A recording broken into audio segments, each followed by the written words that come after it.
Our third speaker is Emma Choukazian from the Université de Montpellier, Paul Valéry, docteur en histoire médiévale et en histoire de l'art. Le titre est « Les pages inédites des deux évangiles arméniens célèbres dans les collections privées ». Merci. Bonjour à tous, merci d'être venus. Je voudrais remercier surtout tout d'abord les organisateurs parce que je pense que le rôle de Sylvie Ternessian comme une chercheuse, une grande dame et son œuvre ne doit pas être sous-estimé et l'importance de cette conférence est énorme. Et moi aussi, j'étais d'ailleurs la boursière de Sylvie Ternessian. Ma thèse a été partiellement financée par la bourse de Sylvie Ternessian en 2016. Donc, voilà. Et du coup, le sujet sur lequel je vais vous parler aujourd'hui est consacré à deux manuscrits qui sont totalement des deux différentes périodes. Mais la raison pour laquelle j'ai décidé de vous parler de ces deux manuscrits, c'est qu'il y a des pages inédites qui appartenaient à ces deux manuscrits qui ont été retrouvés récemment et qui sont tous les deux dans une collection privée, qui étaient dans une collection privée, mais il y en a aussi des autres pages qui sont dans des autres collections privées que je vais vous montrer aujourd'hui, qui sont aussi inédites et qui n'ont jamais été montrées à la public, surtout en couleur. Voilà, le premier manuscrit, c'est un manuscrit qui est attribué à l'artiste Khachatül de Khizan, qui est un artiste du XVe siècle de Khizan, de Vaspouakan. Et le manuscrit qui se trouve aujourd'hui au musée de Metropolitan à New York, sous le numéro 2010.108. Voilà, c'est ce manuscrit-là. En fait, cet été, deux pages de ce manuscrit-là, qui ont été arrachées, ça fait bien longtemps, du manuscrit, ont été retrouvées dans la collection d'un collectionneur français, Guillaume Aral, de Nice, France. Voici les pages. Les pages qui représentent l'évangéliste Marc et sa page de titre. Et la longueur et la largeur des pages est 25 cm sur 18 cm, mais il faut noter que les pages ont été coupées à ciseaux de tous les deux côtés. Donc voilà, ça c'est évident en examinant les pages. Et avec ces pages-là, justement, nous avons reçu, voilà, c'est le verso de la page, d'un côté où il y a le texte, et nous avons reçu une pancarte sur laquelle il y a des informations que ces pages-là ont été vendues en 1977 à vente aux enchères de Bois-Girard Hakeren à Paris. Le Bois-Girard Hakeren, c'est un des associés, un des actionnaires de maison de vente de Drouot, justement. Et même à l'époque, les experts de la maison des ventes aux enchères ont compris qu'il s'agit d'une œuvre de miniaturiste de l'école de Khizan, mais ils n'ont pas pu attribuer cette page justement à ce manuscrit-là, qui était peut-être à cette époque-là pas aussi connu que maintenant. Là, le style surtout nous a rappelé le style de miniaturiste Khachatül de Khizan, l'un des meilleurs maîtres de l'école de Khizan du XVe siècle. Mais la découverte plus importante était toujours à venir, parce qu'en examinant les manuscrits qui sont illustrés par Khachatül, nous avons compris que c'est surtout ce manuscrit-là de Métropolitain auquel les pages, c'était à ce manuscrit-là auquel les pages appartenaient. Et justement, là, on peut voir ça en comparant. Au milieu, on voit justement le portrait de Marc qui appartenait à M. Guillaume Aral. Et des deux autres côtés, on voit les évangélistes qui sont toujours, les portraits des évangélistes qui sont toujours dans le manuscrit d'origine, qui est chez le Metropolitan Museum, Matthieu et Luc. Voilà, en examinant ces pages-là, on peut voir bien évidemment que voilà, le fond divisé en segments rectangulaires colorés, les motifs qui sont un peu les mêmes, avec jaune et blanc. les petites tables qui sont en face des évangélistes qui sont plutôt identiques. Tous les trois évangélistes sont représentés avec des auréoles qui sont décorées des points blancs. Je ne sais pas si vous les voyez bien, mais bon, un peu dans le style des auréoles des perles byzantines. Tous les trois miniatures ont la même palette, le vert, rouge, violet, bleu et jaune. Dans le traitement de visage, on voit les longs extraits de l'œil et de sourcils continuant parallèlement, ainsi que dans le traitement de la barbe, la longue ligne montant jusqu'au front. Et tous les trois miniatures ont le même colorier au-dessus, le cadre colorié au-dessus, dans lequel est représenté trois feuilles trifolées. En ce qui concerne les pages des titres, voilà, on peut voir les images, justement celle de Marc au milieu. On peut voir voilà, les frontons de Matthieu et Marc qui ont un arc de style islamique, et celui de Luc, il y en a deux. Au milieu de l'ornement frontal, il y a des médaillons circulaires dans tous les trois cas. Dans ceux de Matthieu et Luc sont représentés le Christ Emmanuel dans la position de bénédiction, et dans celui de Marc, il y a un signe d'éternité. Voilà, justement. Et la page de titre de Matthieu comprend une image de deux oies en haut, et il y a deux anges en parallèle. Et en haut, les deux anges. Et dans la page de titre de Marc sont représentés deux cerfs et deux oiseaux au-dessus. Et enfin, dans la page de titre de Luc, deux harpies couronnées ou deux sirènes au-dessus, en parallèle, et il y a des oiseaux, deux oiseaux également. Sur la marge droite, tous les trois pages de titre, on voit un décor marginal qui est voilà, un peu identique stylistiquement. Voilà. Donc il devient évident que le portrait et les pages de titre de Marc appartiennent à ce manuscrit-là.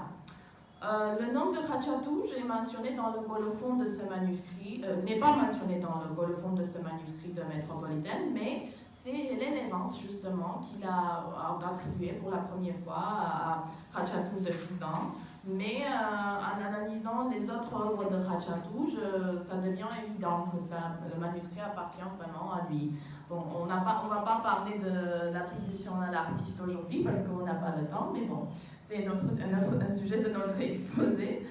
Ce manuscrit a été conservé à Vaspurakan, et la première description du manuscrit nous parvient par Yelvan Lalayan, qui a été faite en 1915 justement, quand le manuscrit était encore à l'église de Pocan à Julamelic sous le numéro de 161. Et selon sa description, le manuscrit se trouvait encore en très bon état. Il avait une rayure en cuir décorée de croix, qu'il a d'ailleurs toujours, et enveloppé des mouchoirs composés de 348 pages en papier, avec une écriture en velours de 19 lignes, et de 13 miniatures du cycle évangélique, 10 tables de canon. Et le plus important pour notre étude, c'est qu'il y avait tous les 4 évangélistes à cette époque-là. Avec le colophon du manuscrit qui a été conservé jusqu'à aujourd'hui, il est dit que le nom du scribe est Marc Carré. L'endroit de l'illustration est le monastère de Saint-Georges à Mocre, et la date c'est 1435. Donc on a un manuscrit qui est bien daté dans le colophon. Lalayan mentionne le nom de l'évêque Sion comme le commanditaire de ce manuscrit. Et avant d'apparaître dans l'église du village de Pocan à Julamelic, le manuscrit a été à l'endroit de sa création de 1435 jusqu'en 1731. Et c'était dans l'église de Saint-Georges à Mocre. Et ensuite, en 1731, il a été devenu la propriété de Sarkis et de Halutun, des fils d'un certain Zarif. Et puis, à partir du 19e siècle jusqu'en 1900 et à peu près, il a été la propriété de Madame Charbakian et de sa famille. Il faut supposer que le manuscrit a été retrouvé dans l'église du village de Pocan à Julamelic de 1900 jusqu'en 1944, au plus tard. Mais il est possible que lors des massacres du génocide, le manuscrit a été déjà retiré de l'église et transféré dans un endroit plus sûr. Cependant, jusqu'en 1944, avant de faire la partie de la collection de fameux Jacob Gevorkyan, les dernières nouvelles sur ce manuscrit sont celles de la liste des manuscrits de Vasporavan, faite par Yelvand Lalayan en 1915. Donc en 1944, le manuscrit apparaît dans la collection particulière de collectionneur new-yorkais Jacob Gevorkyan, qui à part ce manuscrit avait aussi 40 autres manuscrits arméniens. Et c'est à cette époque-là que le grand chercheur de l'art arménien, Galeguin Hovsepian, a eu l'occasion d'étudier le manuscrit. Et il a surtout 2 articles sur ce manuscrit-là. Nous apprenons de ces articles que le manuscrit, au moment de son apparition dans la collection de Jacob Gevorkyan, avait que 8 miniatures de cycles évangéliques.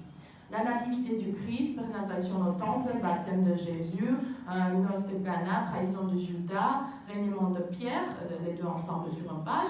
Pilate se lave les mains et le grand prêtre déchire ses vêtements, les 2 sur la même page. Pentecôte et Ascension et le portrait d'un seul évangéliste, Matthieu, avec sa page de titre, un seul.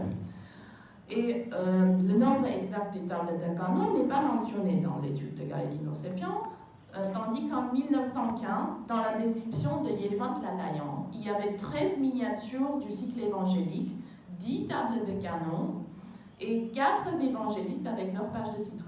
Donc il faut supposer que les 5 miniatures du cycle évangélique, les 2 tables de canon et les 3 portraits des évangélistes avec leur page de titre ont été arrachés du manuscrit, mais on ne sait pas quand. Parce qu'il n'y a aucune information sur ce manuscrit entre 1915 et 1944. Donc, il faut supposer que ça pouvait arriver lors des années du génocide ou après les années des massacres. On ne peut pas être sûr, on ne peut pas savoir. Aujourd'hui, cependant, ce manuscrit conservé au musée de Métropolitain compte 8 tables de canon, 9 miniatures du cycle évangéliste et 2 portraits d'évangélistes avec leur page de titre. Le manuscrit avait cette description encore en 1977, quand il était vendu aux ventes aux enchères de Sotheby's avec la collection qui appartenait à Jacob Gevorkyan. Et dans le catalogue de Sotheby's, notamment de cette année, on voit la description du manuscrit. Et de quoi on devait supposer que le grand collectionneur d'art Jacob Gevorkyan a rencontré au cours des années où le manuscrit était chez lui certains des miniatures manquantes et les a acquis. Et à la suite de quoi nous avons la transfiguration, la scène de la transfiguration et les miniatures représentant l'évangéliste Luc et ses pages de titre dans le manuscrit actuel qui se trouve au Metropolitan Museum. Lors de nos recherches, nous avons réussi à identifier la miniature manquante du 4e évangéliste, qui est Jean, l'évangéliste Jean. Cette miniature, que vous pouvez voir ici, a été présentée lors d'une exposition au musée arménien à Paris en 1986, avant de passer à la vente à Drouot, 12 ans plus tard. 2 ans plus tard, dans le catalogue de l'exposition du musée arménien, comme dans celui de la vente de Drouot, elle est décrite comme une miniature arménienne. Il s'agit d'une miniature de 1435. Mais pour qui connaît le travail de Khachatouch, cette miniature de Saint-Jean, ici avec Procor, est pourtant typique du travail de ce maître. Concernant sa provenance, dans le catalogue de 1888 de Sotheby's, nous apprenons que cette miniature a été anciennement dans la collection de Charles Vignier. Charles Vignier était un écrivain français qui, à l'époque, était lui-même un expert des arts orientaux et lui-même a travaillé chez Sotheby's comme un expert d'art. Et c'était justement dans les années 1920-1930. Et le fait que le manuscrit a appartenu à lui, c'est-à-dire que dans les années 1920-1930, cette page-là a été dans la collection de Charles Vignier, veut dire que justement, ces pages-là se sont retrouvées en France juste après les années des massacres. Et ce qui peut nous laisser supposer que la page qui appartenait à M. Harald, la page page de titre de Marc avec le portrait de l'évangéliste Marc, était également à Paris à cette époque-là et était également dans la collection de Charles Ligné. Dans le catalogue de Drouot de 1988, la miniature représentant Jeanne et Procan est présentée comme miniature de 17e, comme on a déjà dit. Mais la page de titre est manquante. Donc on n'a aucune information sur cette page de titre. Cependant, voilà, il est évident que la miniature et surtout la surface, les dimensions correspondent exactement aux autres pages de titre, aux autres portraits de miniaturistes et les miniatures du manuscrit de Metropolitan Museum. Donc voilà, maintenant, si un jour vous retrouvez la page de titre qui ressemble à ce que vous avez vu tout à l'heure, vous savez que c'est la page manquante. Donc, la deuxième manuscrit sur lequel nous allons parler aujourd'hui, c'est celle illustrée par Messiope de Risan en 1615, un artiste que moi personnellement j'adore et je l'appelle le El Greco-arménien, si vous voulez. Et cette manuscrit-là est au musée de Jean-Paul Getty à Malibu, et qui est sous le numéro de 83 MB7 et qui est appelé aussi Ludwig II-7 parce qu'avant d'apparaître chez le Getty, il était dans la collection de Peter Ludwig, le collectionneur d'art Peter Ludwig. Et ce manuscrit a eu un destin très cruel. En comparant avec le manuscrit dernier qu'on a parlé, le destin de celle-là était encore beaucoup plus cruel. Le manuscrit commandé par Martyros en 1615 appartenait à sa famille jusqu'en 1737. Après quoi, il est apparu dans une collection privée à Ispahan en 1897. Le manuscrit fut acquis par un collectionneur d'art et archéologue, Jean-Jacques Marie de Morgan, qui est très bien connu tout le monde, je pense, qui était alors le directeur des antiquités de l'Égypte et qui organisait en ce moment des fouilles archéologiques à Persépolis et aux autres sites importants d'Iran. Le destin de ce manuscrit reste inconnu pendant plus de 30 ans après la mort de Morgan, jusqu'à ce que le manuscrit, ou plus précisément ce qu'il en reste, apparaît dans la collection du diplomate français Jean-Félix Polcy. Pendant les années où Morgan possédait le manuscrit, en 1913, il a été étudié en détail et a été publié par Frédéric Macler. Alors là, les images que vous voyez maintenant, c'est l'état actuel du manuscrit. C'est dans cet état que ça se retrouve aujourd'hui chez le musée de Getty. Mais, alors comme je vous ai dit, dans les années où le manuscrit a été chez Morgan, Jean-Jacques Marie de Morgan, en 1913, Frédéric Macler a eu l'occasion d'étudier ce manuscrit et justement dans son ouvrage, il publie les photos de manuscrits en entier en noir et blanc. Et grâce à cet ouvrage de 1913, on a les photos en noir et blanc. Voilà, du cycle évangélique surtout. Voilà. Selon Macler, en 1913, l'évangile avait 275 pages. Cela a commencé avec 16 miniatures sur ces cycles évangéliques que vous pouvez voir sur l'écran.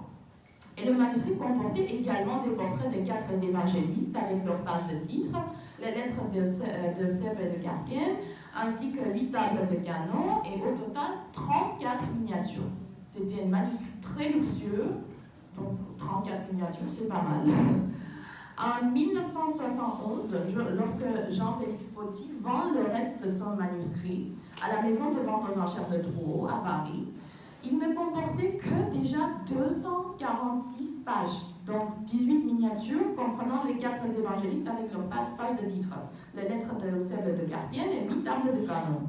C'est sous cette forme-là que le manuscrit a été acheté par Hans-Peter Krauss en 1974, qu'il a vendu en 1976 au collectionneur allemand Peter Ludwig et en 1983, le manuscrit passe de la collection Ludwig au musée de Getty, dans ce même état. Voilà, donc de 1971 jusqu'au maintenant. C'est dans cet état-là que le manuscrit se retrouve. Alors, il se trouve qu'après 1913, 29 pages du manuscrit ont été coupées et saisies, dont 16 miniatures du cycle évangélique.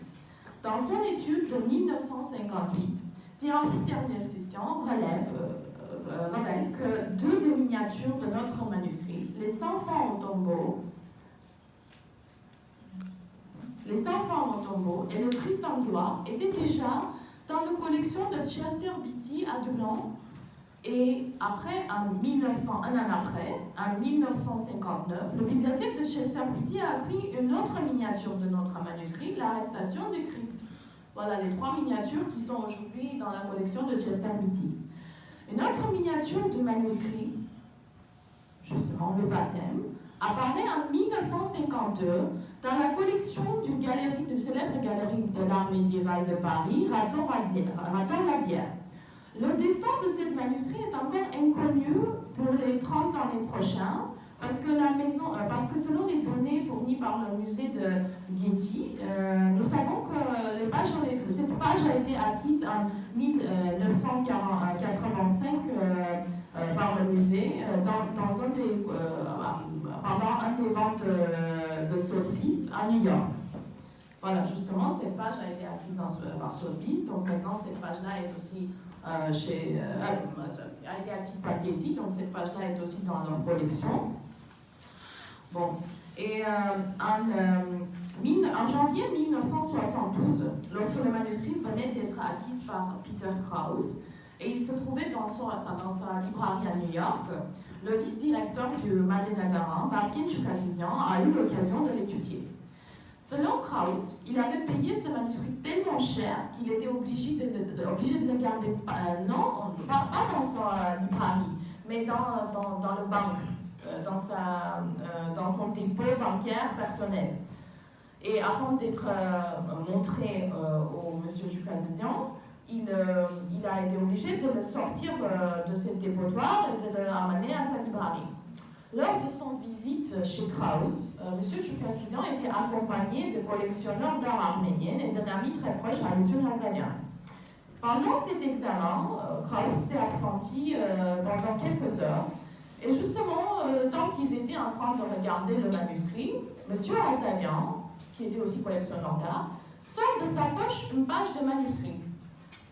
Demandant à M. Chukasizian, est-ce qu'il pensait et qu'il croyait que cette page pouvait appartenir au manuscrit. Et justement, dans ses mémoires, M. Chukasizian, il écrit que la page correspondait bel et bien à cette manuscrit et c'était même pas difficile de comprendre sur quelle page de quelle partie il manquait, mais il ne mentionne pas quelle miniature c'était, il n'écrit pas quelle scène c'était. Bon, ils ont dû cacher la page vite fait afin de ne pas se trouver dans une situation embarrassante au retour de Krause parce qu'ils pouvaient penser que c'est eux qui ont arraché la page. Voilà. Mais maintenant, on peut supposer que cette page-là, c'est bel et bien cette page qui se retrouvait chez le Raton-Ladière parce qu'en 1985, Halitun Hazarian a vendu sa collection aux ventes aux enchères de Sotheby's dans la collection. Donc on peut maintenant comprendre que la page qui a été montrée à M. Chukasizian en 1972, c'était bel et bien cette page-là. Alors, nous avons été surprises de découvrir qu'une autre scène de ce cycle évangélique qui appartenait à notre manuscrit, la scène de l'Ascension, avait été présentée lors de l'exposition L'art arménien dans les collections privées à Paris en 1986. La même exposition pendant laquelle était présentée une autre page de l'autre manuscrit sur lequel on était en train de parler. Alors, les organisateurs et les experts de cette exposition ne l'ont pas attribué à Messieurs de Rizin ou à ce manuscrit-là, mais la miniature, comme vous pouvez voir, c'est évident que c'est notre page. Donc, on a son image en noir et blanc. Et grâce à cette reproduction dans le catalogue, on a maintenant la photo en couleur de cette miniature. Voilà. Et au cours de nos recherches, nous avons également découvert une autre page de cette miniature, La descente aux Landes, qui a été vendue 10 ans avant, en 2009, dans les ventes aux enchères de Drouot à Paris également. Donc voilà, vous pouvez voir la photo en couleur.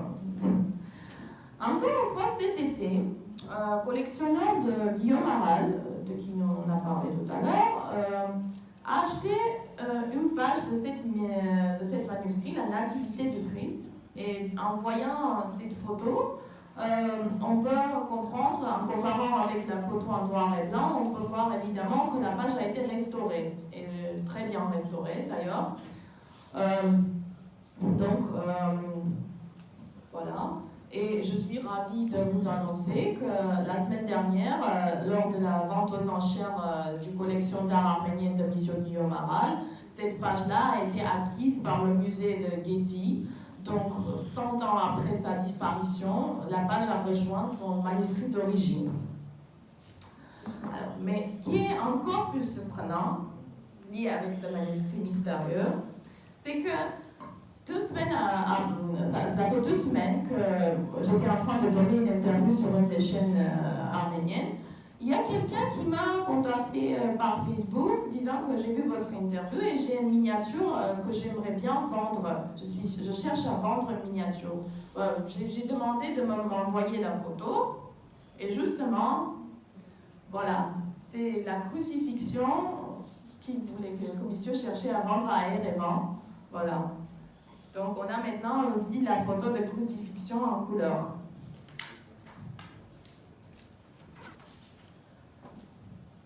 Alors,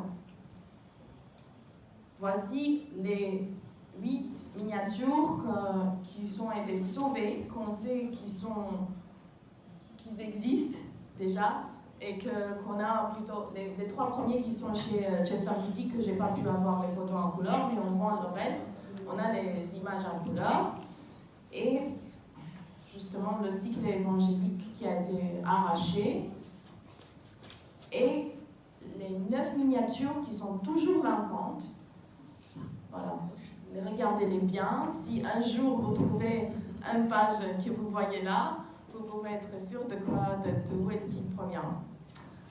Alors, ce manuscrit très important est devenu un des manuscrits le plus intéressant qui a été disparu au cours des années du XXe siècle, alors que 9 miniatures de chefs-d'œuvre qui sont toujours manquantes et leur découverte et leur publication devraient devenir l'un des principaux problèmes des historiens de l'art contemporain. Et l'apparition justement des miniatures comme Nativité ou la crucifixion dans les collections privées, ce sont des étapes importantes et pour les études arméniennes et permettant d'espérer que le moment où la découverte de ces pages manquantes arrivera n'est pas très loin. Et je vous remercie. Thank you very much, Emma. We have time for maybe 1 or 2 questions. Yes. I want to say a question about the first manuscript. Yes, sure. The portrait of the evangelist in the main manuscript and the John, we see the using of gold. But in the mark, if it is not a problem with Yes, sure. 1 minute. with slides or with the photo, where Yeah, it's a problem with the photo. It's okay. David John. It's a problem with the photo because it's like we are not using No. in the leaf. We have gold in it. Be sure that we okay. have it. So, no It's problem. just a photo that it doesn't have a good quality. Okay. Everywhere where you see gold, it's yellow. It's like Okay. like this in the Because photo. I'm sorry. It's the same artist and scribe, no Yeah. problem. But No, I'm sorry. It's the photo, the quality, because the 2 other photos were taken by the museum with a great quality, and this one is taken on my phone. okay. So I'm sorry. Yeah.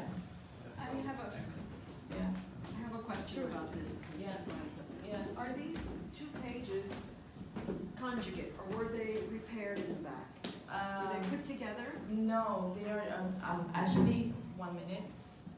I think they are put together because on the other side you can see a band clearly. They are put in a frame actually. They are stick on a cardboard, and yeah, it's in a horrible state actually. So there is a band that you can see clearly. You have the page of the text on the back. Can you go Yeah, to sure. the next one? Yeah, here, here. Yeah. Can't see. Yeah, you can see here because it's under the frame. Yes. The person who put it under the frame has closed this part, so for when you turn it, you just see this part. Any other questions? Okay, we will not take a pause café, yes? Okay. This is good. Yeah. We're going to continue with